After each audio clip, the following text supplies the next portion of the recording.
नमस्कार मित्रांनो, आपण ऐकतात पुरुषोत्तम रोहनकर लिखित सुखाच्या शोधात ह्या कथासंग्रहातील विधी लिखित ही कथा.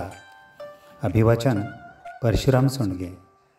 चला तर मग ऐकूया विधी लिखित. एस टी स्टँडवर मी सुलभाला निरोप देण्यासाठी आलो. एस टी किती वाजता आहे?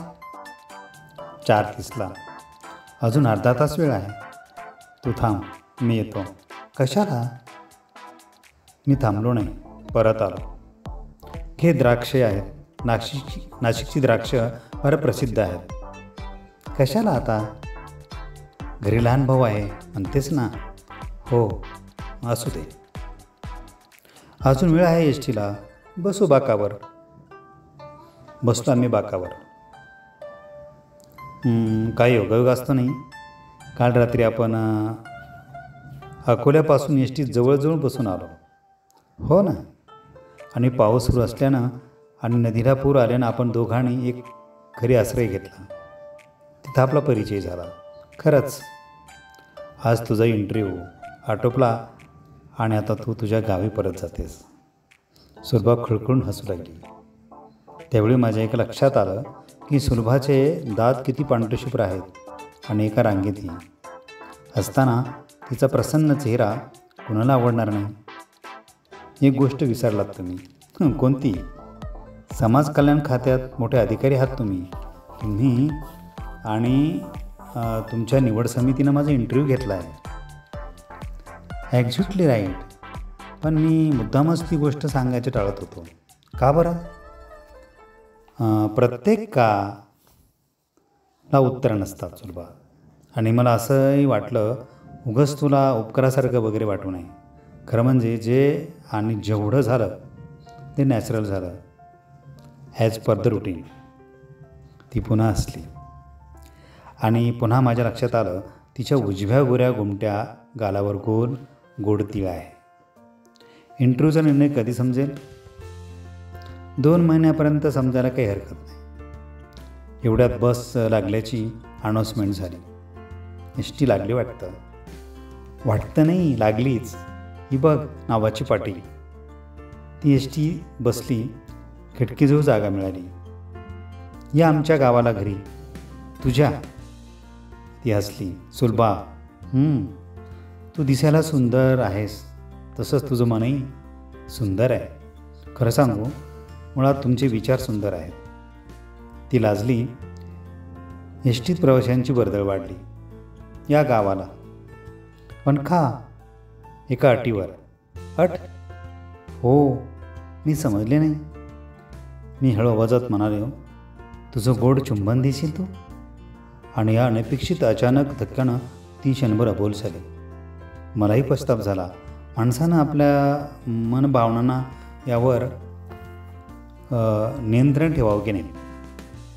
का मनात वाटलं हे बोलून मोकळं व्हावं? एस टी सुरू झाली. चलते. सुलभा म्हणाली, या गावी या गुरुवारला या. दसरा येतो त्या दिवशी. सणानिमित्त माझ्या आईबाबांची ओळख होईल आणि मी वाट पाहीन. मी बोललोच नाही. काय बोलू? बोलून चूक झाली होती. माणसानं बोलावं, पण विचार करून. बोलल्यानंतर विचार करण्याची वेळ यावी, यात कुठला शहाणपण आहे? आता एस टी रोडला लागणार होती. या तुम्ही. तुमची इच्छाही पूर्ण करेन. आणि एस टीनं वेग घेतला. मी बराच वेळ एस टीकडे पाहतच राहिलो. दसऱ्याच्या दिवशी मी एकटाच जीप घेऊन तिच्या गावी गेलो. गावाच्या बाहेरचा एक संत्र्याचा मळा दिसला आणि मंदिराचा उंच कळस. समोर फाटक होतं. मी जीप तिथं थांबवली. एक तरुणी हिरवगर्द शालू आणि तसाच बुट्टीदार ब्लाऊज घातलेली लांबसडक केसातून कंगवा फिरवत माझ्याजवळ आली. मी ओळखलं नाही तिला. डोळ्याचा गॉगल काढला. तो मी. सुलभा. सुलभा, तुम्हीच मला एस टी स्टँडवर निरोप दिला होता. सप्रेम भेट द्राक्षे दिले होते. अरे हां, तू त्यावेळी सलवार कुर्त्यात होतीस आणि आत्ता? सुलभा हसली आणि मीही हसलो. जीप आतमध्ये घ्या. इथंच मळ्यात राहतो आम्ही. बाबा या मंदिराचे पुजारी आहेत. इथंच टिनाच्या 3 खोल्या या संत्र्या मालकाने राहायला दिल्यात. मालक वकील आहेत. शहरात असतात. तिथं आमचं कुटुंब असतं. या आत घ्या जीप. मी जीप आत घेतली. साहेब आले. सारं घर आचमन आणि आश्चर्यानं पाहत राहिलं. तेवढ्यातच सुलभाचे वडील आले. माझे आप्पा. नमस्कार. मी हातपाय धुतले. सर्वप्रथम मंदिरात दर्शनासाठी गेलो. सुलभा माझ्यासोबत आले. वडील तिथलेच पुजारी. ते पळतच मंदिराच्या गाभाऱ्यात गेले. मी डोळे मिटून नमस्कार केला. नंतर सुलभानं माझ्या कपाळावर कुंकू लावले, अक्षता लावले. मलाही लावा. मी लावू लागलो. या बोटाने नाही, ह्या. तिच्या वडिलांनी संस्कृतात काही मंत्रही म्हटले. आनंद वाटला. बाहेर घरी कॉटवर बसलो. सुलभानं 2 काचेच्या ग्लासात दूध आणलं. घरी म्हैस आहे, दूध विकत नाही, बस घरच्यासाठीच. मी ग्लास धरला. गरम आहे, साय आहे दुधावर. लवकर घ्याल तर तोंड पोळेल. सुलभाची जागरूकता वाकण्यासारखी होती. मी चलतो. कुठे? आज शासकीय सुट्टी आहे म्हणून मी आश्रमशाळा तपासण्याचा रेकॉर्ड घेऊन आलो आहे. इकडे डॉक्टर वाटाणे यांची आश्रमशाळा आहे. हो, बोरगावला. ते काम करून निघून जातो. नको, जेवण करून जा. सुलभा म्हणाली, आज सणाचा दिवस आहे, तसा जाऊ नका.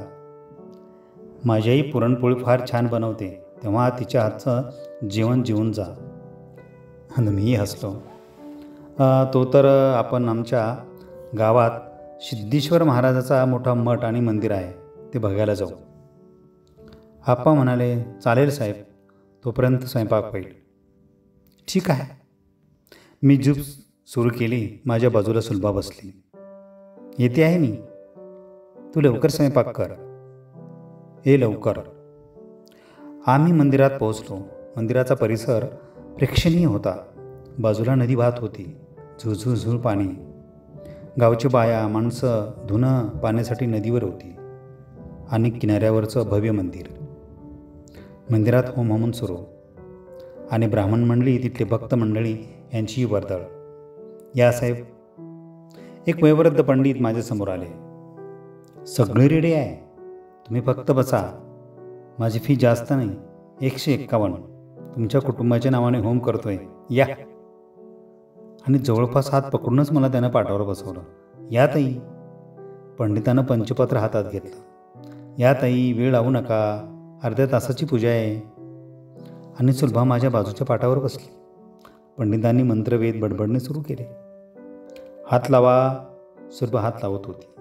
तसं नाही, वर वधूनी वराच्या हाताला हात द्यायला पाहिजे. आणि सुलभा माझ्या बाजूच्या पाठावर बसली. सुलभानं दिलाच नाही. अहो ताई, अहो मॅडम, अशानं पूजा होणार नाही. पाटावर बसल्यावर असं वाकडं वागणं पाप ठरेल. तेव्हा ऐका, हातात हात ठेवा. आणि सुलभाने ठेवला. अर्धा तास चाललं. पूजा आटोपली. आनंद वाटला साहेब. मी हसलो. आणि सुलभानं पंडितजीचं दर्शन घेतले. नाईलाजानं.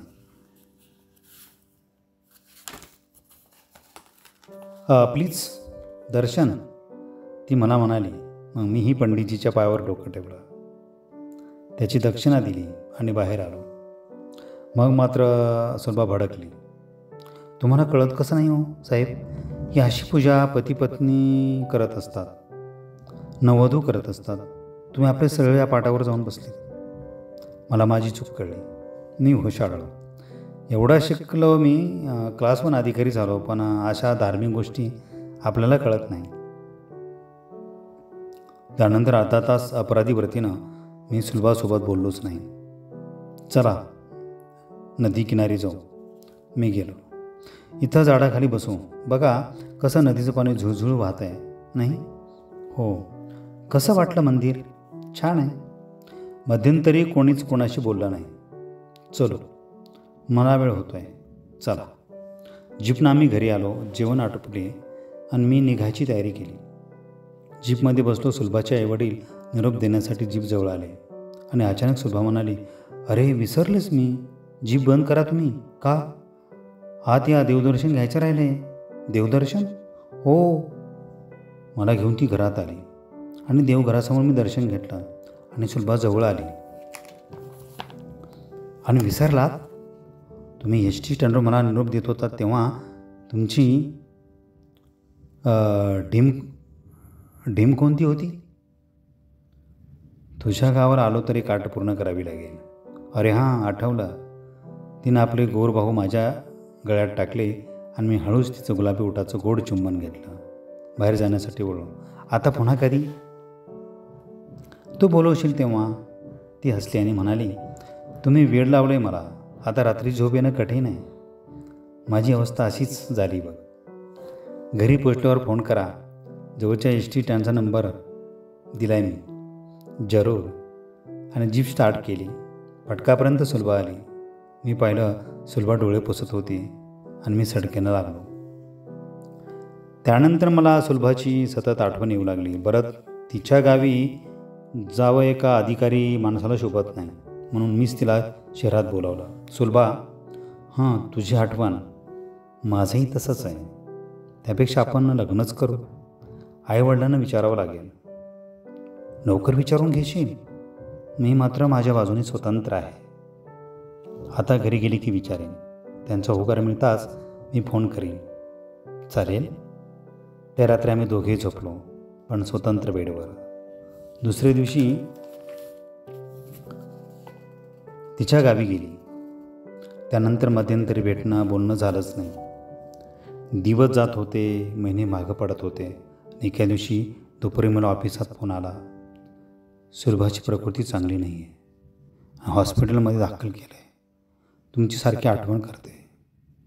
मी तसाच त्या गावी जाण्यास निघालो. जवळपास 2:45 वाजता मी पोहोचलो. हॉस्पिटलमधली सुलभाची खोली पाहिली. आजूबाजूला आई वडील नातेवाईक बसले होते. ते बघ, साहेब आलेत सुलभा, बेटी बघ. आणि मी तिच्या कपाळावर हात ठेवला. सुलभा? तिने डोळे किलकिले केले. तिच्या अंगात बोलण्याची शक्ती निघून गेलेली दिसत होती. काय झालं आहे असं अचानक? सुलभानं उषाखालची लग्नपत्रिका दाखवली आणि माझा सारा प्रकार लक्षात आला. तिचं लग्न दुसऱ्यासोबत ठरलं होतं. सुलभानं बीज घेतलं. तिचे वडील रडत सांगत होते. सुलभानं पुन्हा उशी खाली हात धरला आणि काय आश्चर्य, मंगळसूत्र काढलं. मंगळसूत्र? तिनं मांडणीच होकार दिला. खुनीने गळ्यात बांधू म्हणाली. मी तिच्या गळ्यात माझ्या नावाचं मंगळसूत्र बांधलं. तिनं माझा हात हातात घेतला आणि तसा झटका दिला. ऑक न केलं आणि सुलभानं कायमचे डोळे मिटले. माझ्या डोळ्याला धारा लागल्या. सगळ्यांची रडारड सुरू झाली. माणूस ठरवतो काय आणि प्रत्यक्ष विधिलिखित असते काय? सुलभाचा अंत्यविधी आठवून मी दुःखी मनानं सडकेला लागलो. धन्यवाद. ही कथा कशी वाटली नक्की मला कॉमेंट करून कळवा. लाईक करा, शेअर करा. जर माझा चॅनल सबस्क्राईब केलं नसेल तर जरूर सबस्क्राईब करा. धन्यवाद.